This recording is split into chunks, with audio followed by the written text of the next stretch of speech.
I'm John Boyd, sales consultant and job search coach.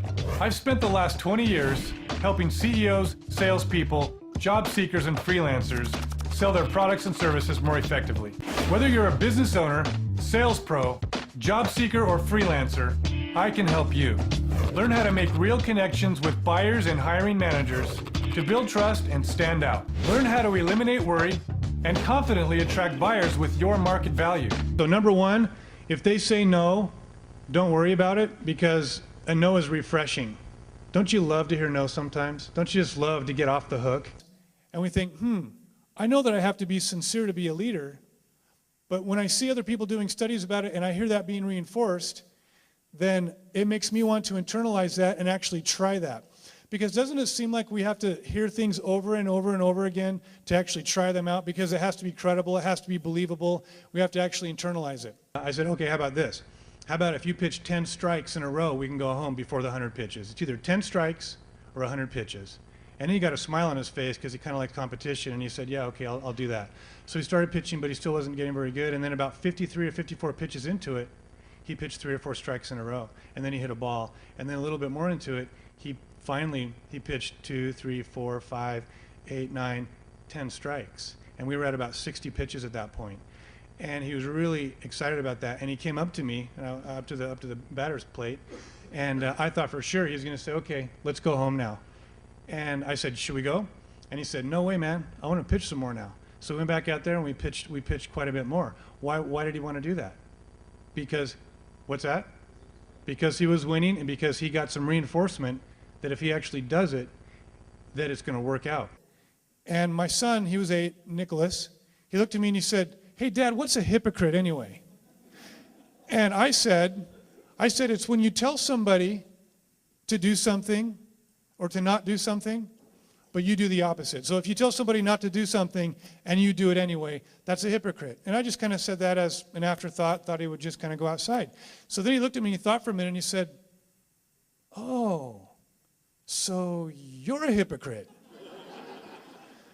I want to give you the impression that I don't care if you buy or not. What I'm trying to do is help you make the best decision that you possibly can make.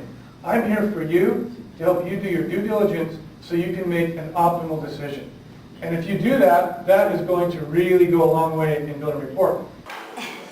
You ever know guys that are proud of their bellies? You ever see those guys? Check out my food blister, man. Why have a 6-pack when you can have a party ball?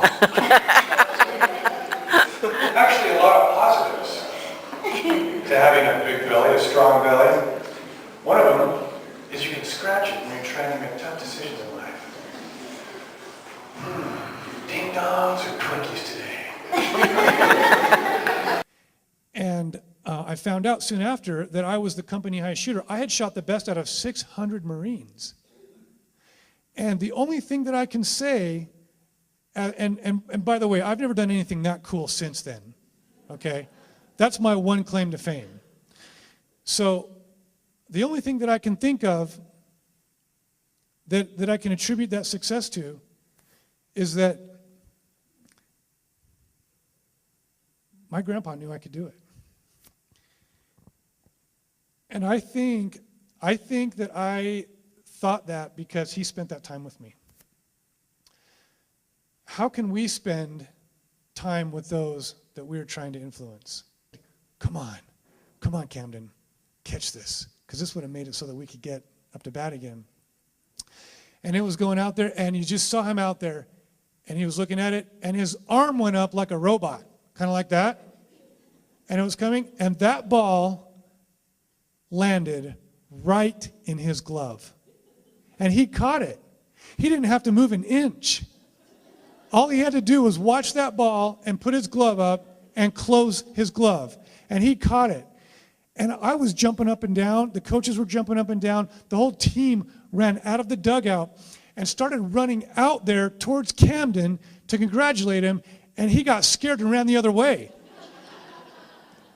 He didn't know what was going on. He thought he was in some serious danger. Or you can use it as a tool when you're chucking around. Move people out of the way, bump out of the way when you're getting into the food. Pardon me.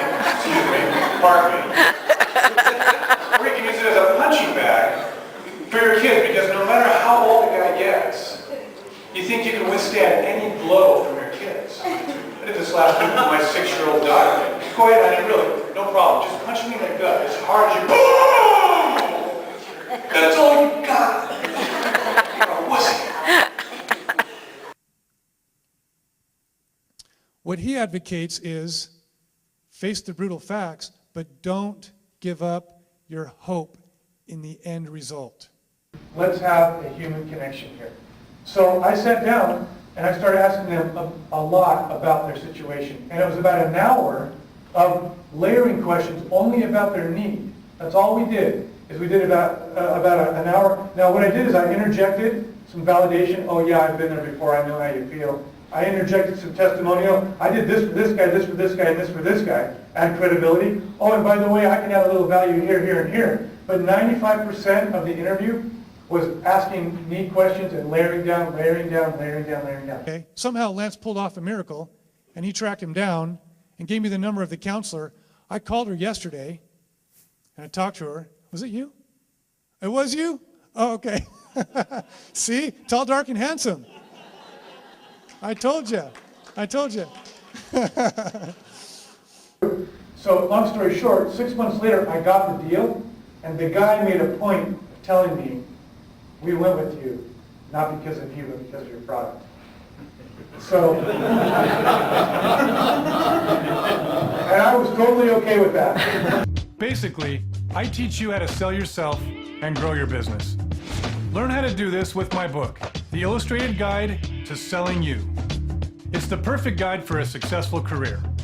You can also contact me for consulting or to have me speak at your next event. Remember, selling yourself starts with believing in yourself. There's never been a better time to define your value and sell it to the world.